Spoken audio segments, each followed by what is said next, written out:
우리 부분들에게 인사하겠습니다. 주님의 사랑으로 축복합니다. 주의 사랑으로 축복합니다.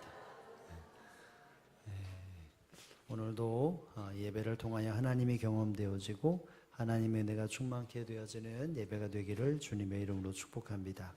오늘 본문을 통해서 이와 같은 제목으로 은혜의 말씀을 나누기를 원합니다. 함께 읽어봅니다. 이스라엘아 들으라. 아멘.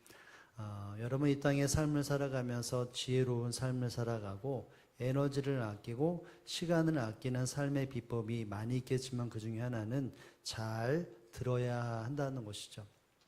부모의 이야기를 잘 들어야 자녀들이 시간을 아낄 수 있고, 직장에서도 상사 이야기를 잘 들어야 시간을 아낄 수 있고 업무가 원활하게 진행이 될 수 있습니다.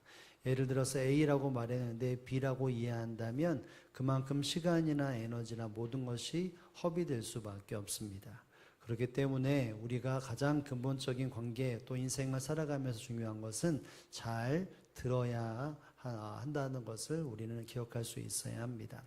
오늘도 이스라엘 백성들에게 하나님은 말씀하고 계십니다. 우리가 읽었던 이사야 44장 뿐만이 아니라 이 앞에 43장, 뒤에 45장, 즉 3장에 걸쳐서는 하나님은 고레스를 통하여서 이스라엘 백성들을 회복시키시는 그 마음을 주고 있습니다. 즉 포로가 되어져가는 시간 속에서 그 환경 속에 하나님은 반드시 회복을 주신다라고 하는 그 일들에 대해서 미리 얘기를 하고 계시는 것이죠.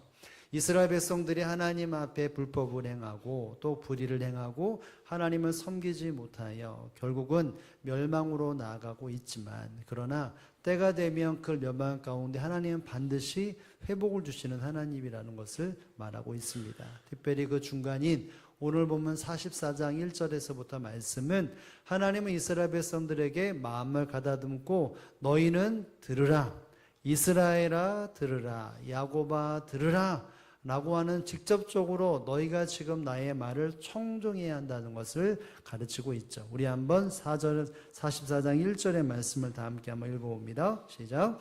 나의 종 야곱, 내가 택한 이스라엘아 이제 들으라. 아멘. 하나님은 이사야를 통해서 들으라 라고 말합니다. 여러분 이스라엘아 들으라 이 말을 한번 생각해 보면 하나님은 무엇 하시는 하나님이십니까? 말씀하시는 하나님입니다. 그런 이스라엘 백성들은 뭐 해야 합니까? 들어야 합니다.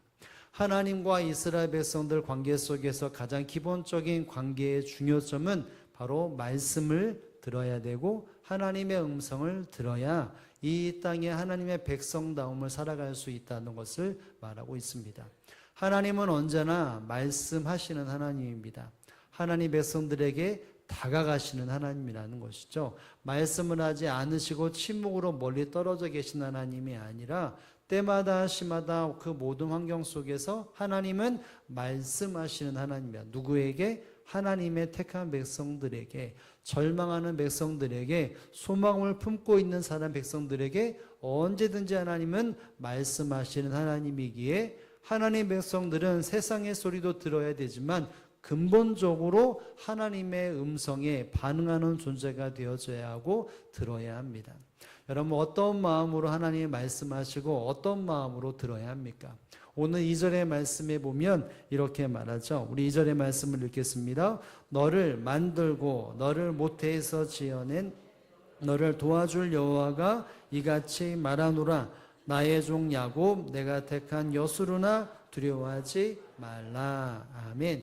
너를 만들고 너를 지어낸 너를 도와줄 여호와가 이같이 말하노라 라고 말합니다.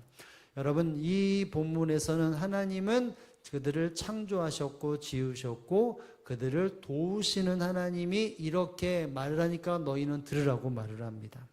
여러분 이스라엘 백성들에게 하나님 말씀하시는 것은 두 가지로 분류할 수 있는데, 징계, 심판, 엄한 채찍으로 너희는 들으라 이렇게 말씀하실 때가 있습니다. 잘못된 길로 행하고 또 죄악을 저지르고 또 하나님 앞에 바로 잡아야 삶의 모습이 있을 때마다 하나님은 들으라 라고 말씀하시면서 하지 말아라, 끊어야 한다 이렇게 수많은 엄한 말로 하실 때도 있었습니다.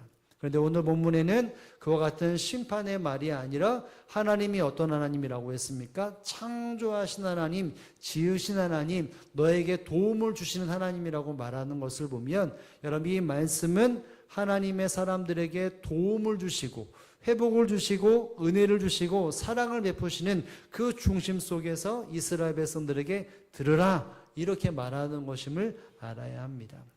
어떻게 보면 이 말씀이 위로의 말씀이기도 하지만 하나님의 사람으로서의 당연히 살아가야 될 책임감 혹은 사명이라고 말할 수도 있을 것입니다. 과연 하나님께서 이스라엘 백성들에게 택한 백성들에게 남유다 백성들에게 하시고자 하는 말씀이 무엇이고 이스라엘 백성들이 귀에 담아야 마음에 담아야 할 말씀이 진리가 무엇일까? 무엇일까요? 우리가 한번 살펴보기를 원하는데요. 여러분 첫 번째로 이스라엘 백성들이 들어야 할 그 진리는 이것이었습니다. 함께 한번 읽어봅니다. 삶 체험받는 백성. 이스라엘 백성들은 체험받아야 하는 백성이라는 것이죠. 그런데 누구로부터 체험을 받아야 할까요? 여러분 3절과 4절의 말씀에 보면 이런 말씀이 있습니다. 우리 두 절의 말씀을 다 함께 한번 읽어봅니다. 나는 목마른 자에게 물을 주며 마른 땅에게 시내가 흐르게 하며 나의 영을 내 자손에게 나의 복을 내 후손에게 부어주리니 그들이 풀 가운데서 쏟아나기를 시냇가에 버들같이 할 것이라. 아멘. 여기 보면 나는 목마른 자에게 뭘 준다고요? 물을 주며 마른 땅에 시내가 흐르게 한다라고 말을 합니다. 하나님은 물을 주시고 시냇가를 흐르게 하신 하나님이신데 여기 보면 물을 주는데 누구에게 주십니까? 목마른 자에게 준다. 여러분은 삶에 살아가면서 목마를 때가 있습니까? 마실 거가 있어야 되는데 마실 것이 없어서 목마르다. 여러분 목마르다는 것이 계속해서 지속되면 어떻게 됩니까? 탈수증이 나고 죽음에 이르게 됩니다. 여러분 목마른 자라고 하는 것은 결국은 삶의 생명의 위기가 있는 존재인 것이죠. 물이 섭취되어야 삶을 질탱할 수 있고 환경을 누릴 수 있는데 여기에 목마르다는 것은 마실 물이 없어서 비참함에 살고 있는 소망이 끊기고 희망이 사라진 존재라고 말을 합니다. 즉 삶에 아무런 희망이 없는 사람, 생명이 지금 왔다 갔다 하는 사람들에게 대하여 말을 합니다. 너희에게 목마른 자에게 물을 준다라고 말합니다. 생명을 다시 한번 회복하고 그 생명의 삶을 살아갈 수 있는 가장 근본을 제공하시는 그 하나님이라는 것을 말하고 있죠. 여기서 주다, 물을 주며라고 하는 준다라는 말은 가람 속에 잠시 어떤 가람을 채울 수 있는 잠시의 부어줌이 아니라 능동 미래형으로서 계속해서 하나님이 친히 역사하셔서 끊임없이 물을 채워주신다는 의미가 있습니다. 여러분 결국 하나님은 목마른 자에게 단순히 생명을 허락하는 것 체험뿐만 아니라 그 삶을 지탱할 수 있고 끊임없이 그 기본을 제공하시는 하나님이라는 것을 말하고 있는 것입니다. 결국 삶에 희망이 없고 절망과 아픔 속에 있는 사람들, 비참한 삶에 살아가고 있는 사람들에게 생명 그 조체 자체가 존폐의 위기 속에 있는 사람들에게 하나님은 생명을 주시고 삶을 주시고 체험을 주시는 하나님이라는 것을 말하고 있습니다. 너희는 나의 체험을 받는 존재이다. 세상 그 어떤 것에 체험받는 것이 아니라 내가 너희의 모든 삶을 채우는 그와 같은 체험받는 백성이라는 것을 말하고 있는 것이죠. 그리고 체험 속의 또 다른 의미는 바로 중간에 보면 이렇게 말하죠. 나의 복을 내 후손에게 부어주리니 그들이 풀 가운데서 솟아나기를 시냇가에 버들같이 할 것이라. 하나님이 물을 공급하셔서 너희의 자녀가 풀 가운데서 솟아나는 시냇가에 버들같게 하시겠다라고 말을 합니다. 여러분 여기서 말하는 풀은 1년생의 잡초를 말합니다.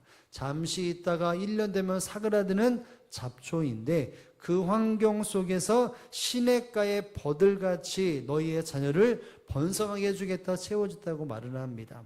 아마도 처음에 드러날 때는 풀이나 이 버들나무나 비교할 수 없는 똑같아 보이지만 시간이 지나면 지날수록 그 나무가 자라서 그늘이 지고 수많은 풍성함이 이 나무에게 있다는 것을 말을 합니다. 여러분, 결국 자녀들에게 그 가정을 채움에 있어서 가장 중요한 채움은 자녀들에 대한 채움인데 그 채움을 주시는 분이 여호와 하나님이라 이렇게 말하고 있는 것이죠. 여러분, 실상 이스라엘 백성들은 지금 이 시점, 이 이사야가 활동하고 있는 시점 속에서 이스라엘 백성, 하나님 백성들은 하나님 앞에 채움받는 것을 거절하고 자기 스스로 채우겠다, 또 이방신을 섬기면서 채우겠다라고 하는 마음을 가지고 살았습니다. 여러분, 그 과정과 결과가 무엇이겠습니까? 채움이 아니라 비움이며 가뭄이며 인생의 피폐함이, 비참함이 그들 삶 속에 스며들고 있었던 상황이었던 것입니다. 여러분, 이 환경 속에 하나님 말합니다. 들어라, 너희의 삶은 내가 채움이고 너희는 채움받는 백성으로서의 그 풍성함과 삶의 근간이 채워지는 삶을 살아가는 존재가 될 것이라고 말을 합니다. 이전에는 우상을 섬기고 자기들의 판단과 생각으로 채우려고 애를 썼지만 너희는 나로 인해서 채움받는 존재임을 너희는 기억하고 기억해야 한다, 들어야 한다, 이 말씀을 하고 있는 것입니다. 사랑하는 성도 여러분, 하나님의 사람들은 이 땅에 채움받아야 하는 존재인데 세상으로부터 채움받는 존재가 아니라 하나님께로부터 채움받는 존재임을 여러분 기억할 수 있기를 주님의 이름으로 축복합니다. 아니, 세상 사람도 마찬가지라고 볼 수 있죠. 세상에 수많은 것이 있지만 결국 그 어떤 것도 사람에게 채움을 줄 수 있는 것은 아무것도 없는 것입니다. 성경상의 수많은 시간 속에 사람들이 애를 쓰고 발버둥을 쳤지만 그 삶 속에 그 영원하게 채움을 줄 수 있는 것은 세상 그 어떤 것에도 없었던 것이죠. 오직 하나님만이 유일하게 이 땅에 사람들의 채움을 줄 수 있는 유일한 하나님이라는 것을 끊임없이 성경은 기록하고 있습니다. 이 이사야는 오늘 본문에서만 하나님 앞에 백성들이 하나님이 모든 것을 채우시고 풍요로 채우시고 모든 것을 갈급함을 채우신 하나님이라 라고 한 번 말한 것이 아니라 이 이사야는 하나님이 이 땅의 백성들을 채우신 하나님이라는 것을 계속해서 반복적으로 강조하고 있습니다. 오늘 보면 44장뿐만 아니라 이사야 58장 11절에 보면 여러분과 제가 아는 말씀일 텐데 아마 귀 속에 담겨 있는 말씀일 텐데 똑같이 말을 같은 의미 속에서 이런 말을 하죠. 함께 한번 읽어봅니다. 시작.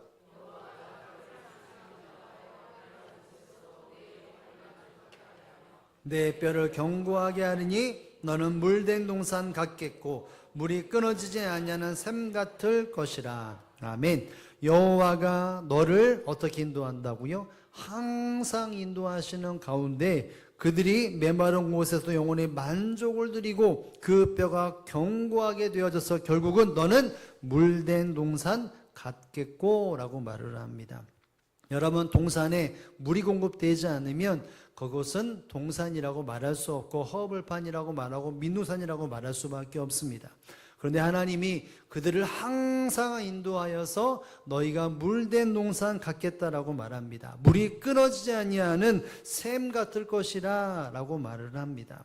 결국 하나님이 그 인생의 모든 것을 채워주신 하나님이라는 것을 이사야 58장에 동일하게 반복하여 고백하고 있는 것이죠.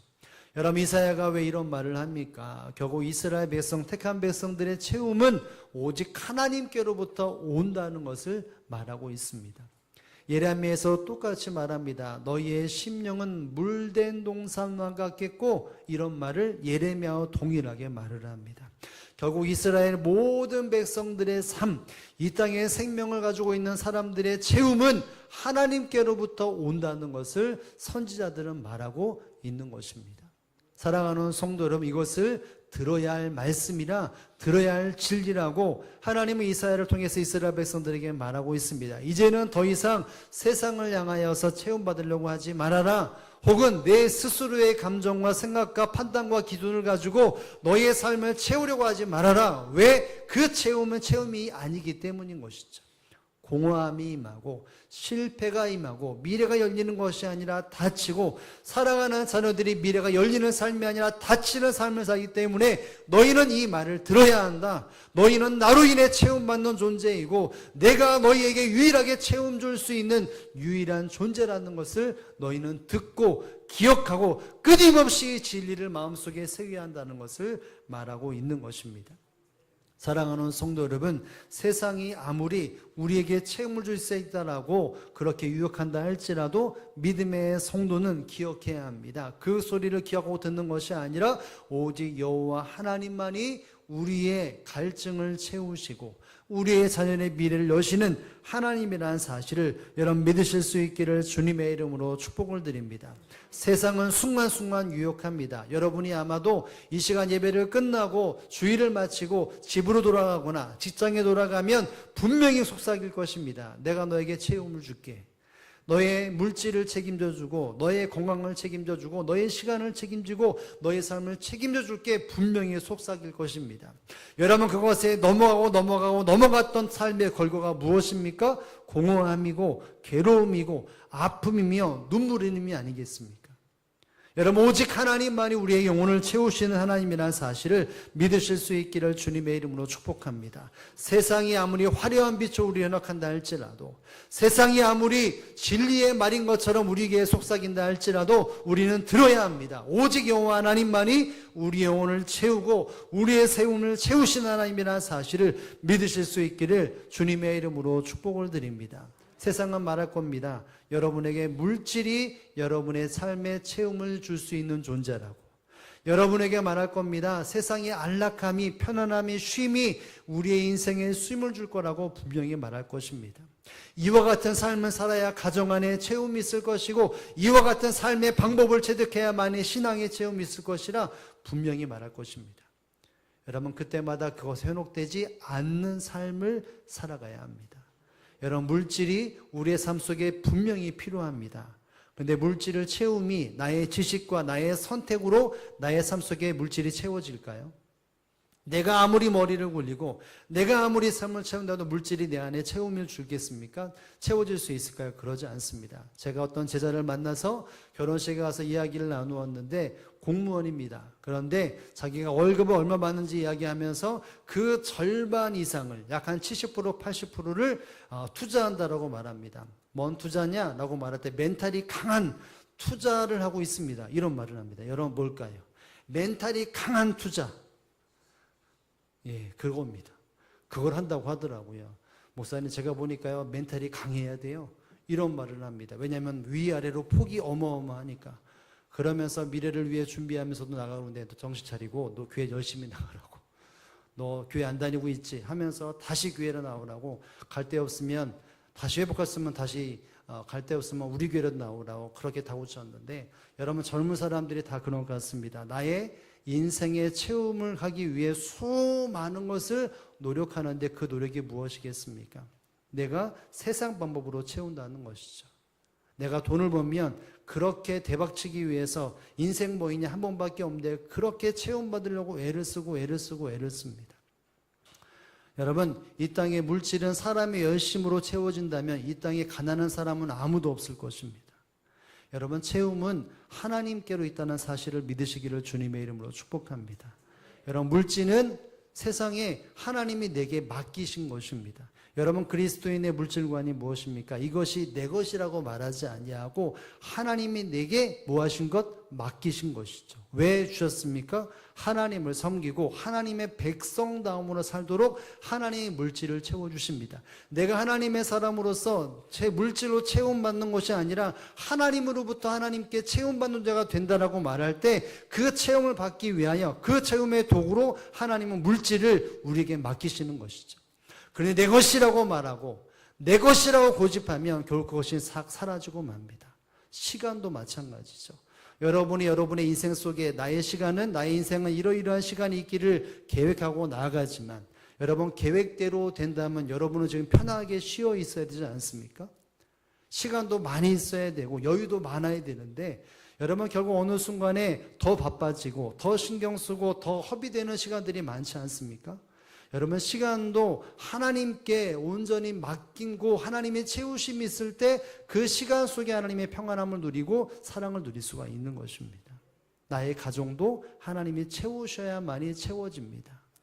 관계도 마찬가지죠. 부부와의 관계, 자녀와의 관계, 친구와의 관계, 직장에 가서의 모든 관계에 내가 채우려고 할 때, 내가 내 인지려고 채우려고 할 때 그 채움이 있지 못하고 오히려 분파가 생기고 흔들릴 수밖에 없습니다. 그런데 하나님을 중심으로 모시고 하나님께 내어 맡기고 하나님이 나에게 채우시는 분이라는 것, 나의 목마른 자에게 샘물을 주시고 모든 것에 시냇가에 물된 옷을 갖게 하시는 그 하나님의 채우심에 대해 기대와 소망을 가지면 막혔던 것도 열리게 되는 것이고 엉킨 것도 풀리게 되어집니다. 왜요? 하나님이 그 모든 것을 주관하시는 하나님이기 때문인 것이죠. 여러분, 그렇기 때문에 우리는 귀는 세상과 사람과 진리에 대하여 세상의 진리에 귀를 여는 존재가 아니라 하나님께 귀를 열어야 합니다. 하나님만이 우리의 삶을 채워주시는 분, 나의 삶 속에 내가 생각하는 그 이상의 것들로 크고 은밀한 일들로 채우시는 하나님이라는 사실을 날마다 기억하고 말씀으로 그 하나님의 채우심을 날마다 기억하고 그것을 누리는 저와 여러분의 삶이 되어지기를 주님의 이름으로 축복을 드립니다.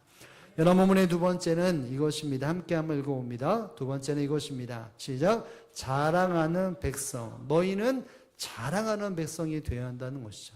이거는 절대 교만과는 상관이 없습니다. 우리 한번 5절의 말씀을 한번 읽어봅니다. 5절입니다. 시작. 한 사람은 이르기를 나는 여호와께 속하였다 할 것이며 또 한 사람은 야곱의 이름으로 자기를 부를 것이며 또 다른 사람은 자기가 여호와께 속하였음을 그의 손으로 기록하고 이스라엘 이름으로 존귀 여김을 받으리라. 아멘. 여기 보면 한 사람 한 사람 또 다른 사람, 이런 사람에 대한 이야기를 말하고 있는데 이 사람들이 말한다는 것이죠. 나는 누구에게 속하였다?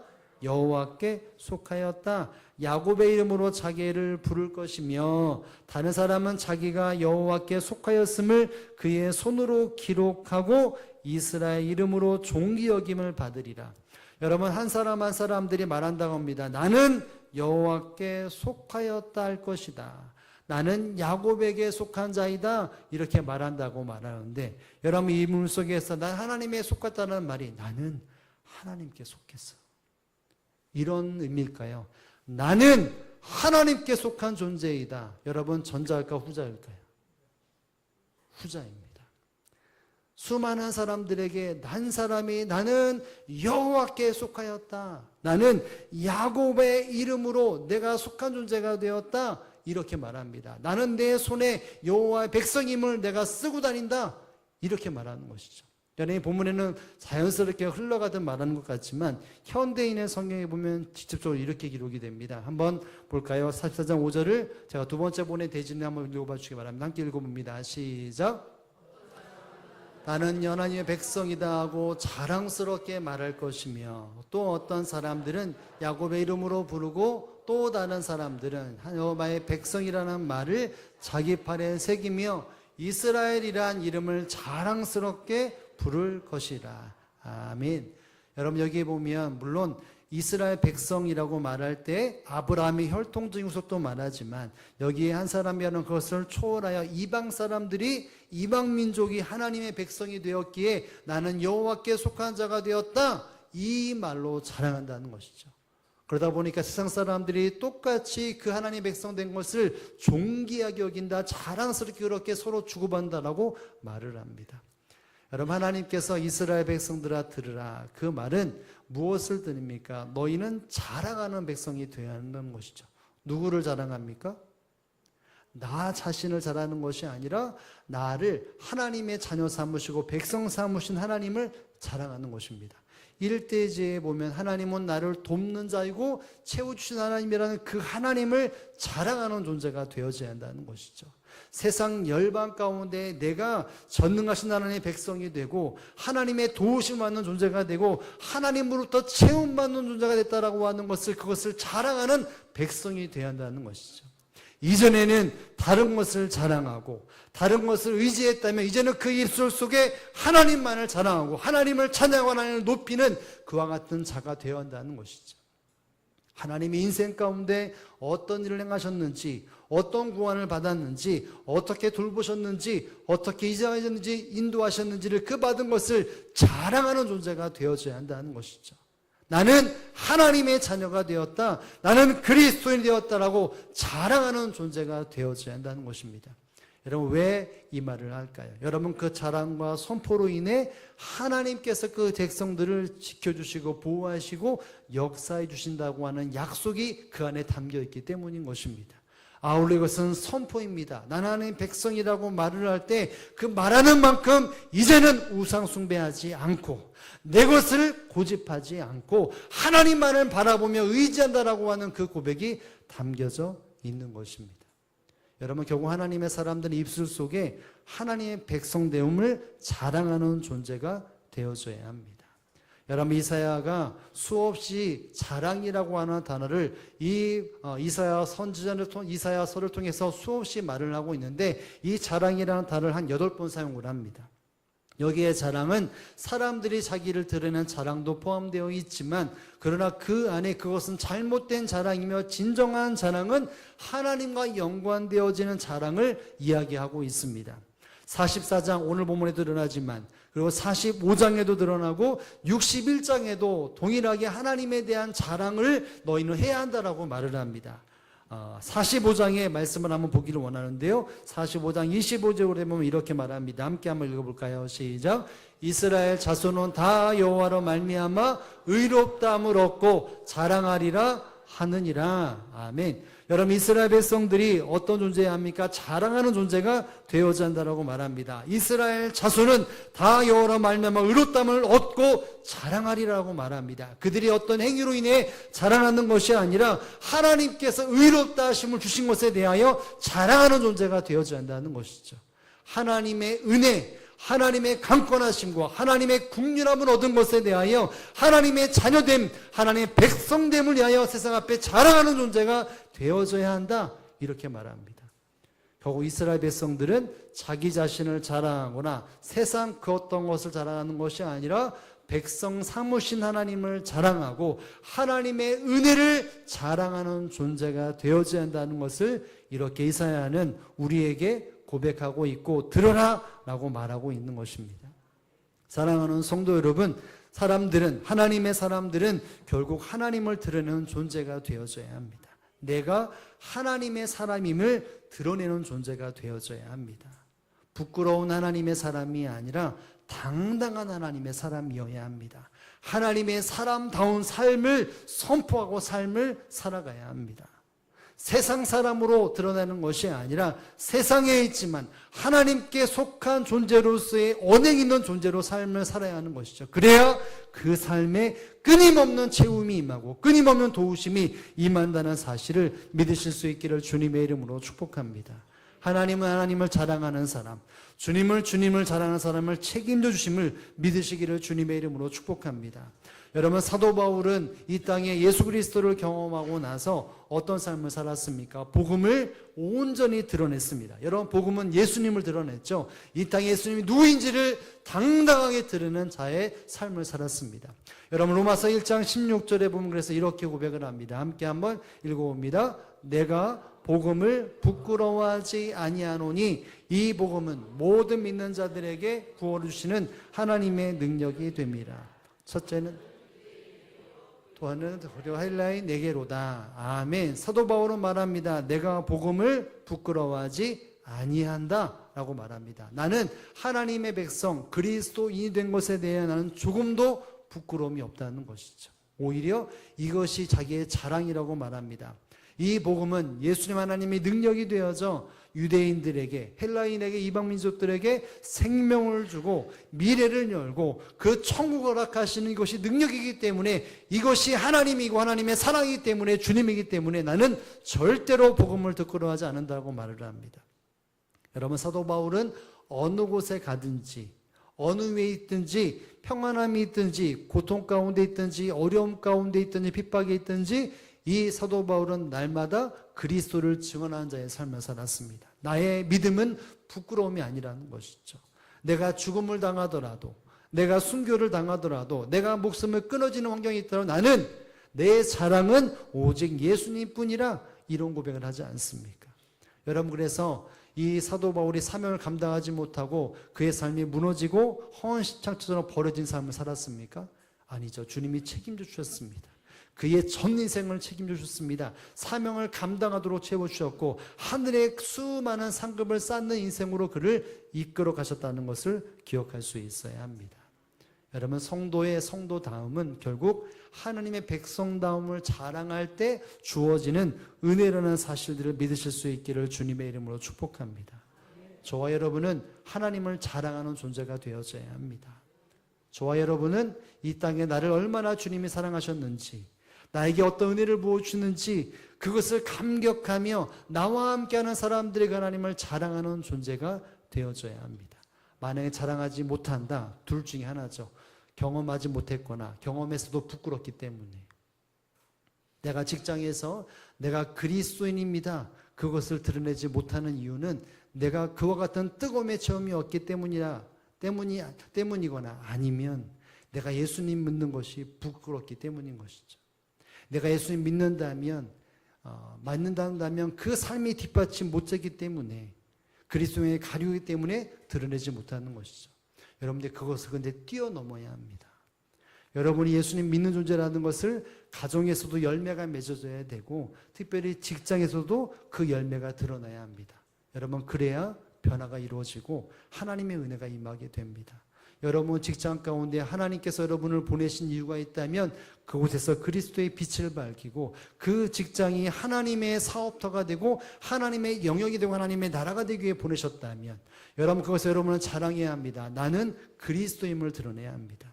여러분이 수많은 사람들 관계가 있지 않습니까? 친구들의 모임, 개모임, 무슨 모임이 있다면 그 모임 속에 내가 그리스도임을 자랑해야 합니다. 여러분 그 자리에 보내신 이유는 하나님의 백성임을 여러분을 통해 드러나서 또 누군가가 그 자랑거리가 되어지는, 그 자랑의 통로가 되어지는 사람이 세워지기 위해 우리를 그 자리에 부르셨다는 것입니다. 우리가 이것이 회복되어져야 합니다. 내가 예수님 믿는 것이 부끄럽고 내가 예수님 믿는 것이 무엇인가 내 삶에 속박이 되기 때문에 들어지 못한다. 여러분 그러면 그 삶 속에 하나님의 끊임없는 재움과 역사와 인도하심이 있다라고 말할 수 없습니다. 여러분 관계 속에서 내가 예수 믿는다라고 그 삶의 모습의 본질이 드러나는 존재, 삶의 언어와 행동이 드러나는 존재가 되어져야 합니다. 거짓 없어야 합니다. 시기 질투 없어야 합니다. 사랑으로 드러나야 되고 예수님의 사랑으로 모든 사람들을 보다도 못해 그 직장과 관계 속에서 하나님이 채우심의 역사가 일어나게 되는 것이죠. 누가 뭐라고 욕하고 누가 뭐라고 한다면 같이 그래 그놈 못된 놈이야 그 아무개 뭐하라고 말한다면 절대로 그것에 채움이 일어나지 않습니다. 불법과 다른 어떤 비윤리가 성행되어지는 가운데서 내가 그리스도임을 자랑된다면 그것에 대해서 하나님의 채우심이 일어나지만 여전히 똑같이 그것이 흘러가는 모습 속에 쓸려간다면 그곳의 채움이 사라지게 되어지고 결국은 그곳에서 하나님의 역사가 떠나버려지고 나도 그 삶 속에 무너지는 존재가 될 수밖에 없다는 것을 알아야 합니다. 여러분 우리는 그리스도임을 자랑하는 저와 여러분이 되어지기를 주님의 이름으로 축복합니다. 제가 신학교에 딱 들어가자마자 그 하루 사이에 사람들이 저를 말하는 언어가 바뀌었습니다. 물론 가정에서는 그대로였지만 제가 신학교에 딱 들어가자마자 그 다음 날부터 사람들이 말합니다. 이태원 전도사님. 얼마나 부담스러운지. 이전까지는 청년이었고 선생님이었는데 갑자기 이태원 전도사님이라고 말하니까 제가 말하는 것도 조심스럽고 제가 행동하는 것도 조심스럽습니다. 내 모든 환경 속에 눈빛도 조심스러워집니다. 그러면서 조금씩 내가 전도사가 맞는가? 내가 사역을 해야 되는가? 그 고민 속에서 조금씩 그 말에 맞고 그 선포에 맞는 자리로 나아가게 되더라고요. 여러분 우리는 하나님 앞에서의 그리스도인으로서의 내가 자랑하고 살아야 내 언어가 바뀌게 됩니다. 사람들이 나에게 누구 엄마, 누구 아내, 누구 남편, 누구 아빠, 누구라고 이름이 들어지만 그 모습 속에 내가 기억해야 될 것은 나를 집사라고 부르고 나를 권사라고 부르고 나를 사역자로 부르고 나를 장로로 부른다는 그 음성을 내가 받아들여야 합니다. 그래야 내가 마음을 조일 수 있는 것이죠. 누구라고 말하면 그냥 퍼져서 아무렇게 말하고 무엇라고 말하고 여러분 그 자리에서 내가 당당히 누구라고 말하면 나는 집사야, 나는 권사야, 나는 장로야, 나는 목회자야, 이렇게 선포해야 되고 고백해야 합니다. 여러분, 그래야 내 입이 막아지지 않겠습니까? 괜히 누구라고 말하니까 딴 얘기하고, 누구라고 말하니까 함께 덩달아 싸잡아하고, 이런 말들이 이른다면 여러분, 우리는 우리 입술을 막아야 합니다.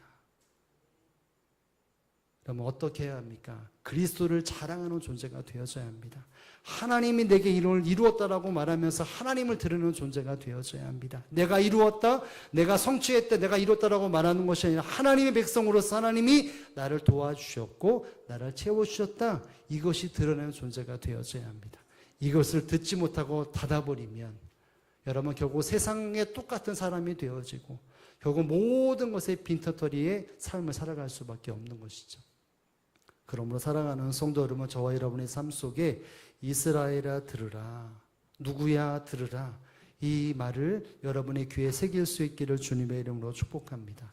삶의 채움을 주실 수 있는 분은 여호와 하나님이며 우린 하나님으로 채움받는 존재라는 것을 날마다 말씀을 통해 시간마다 성령을 통해 그것을 듣고, 그리고 무엇보다 하나님만을 자랑하는 백성으로서의 삶을 살아 하나님의 채우심과 도우심을 끊임없이 누리는 저와 여러분의 삶이 되어지기를 주님의 이름으로 축복합니다.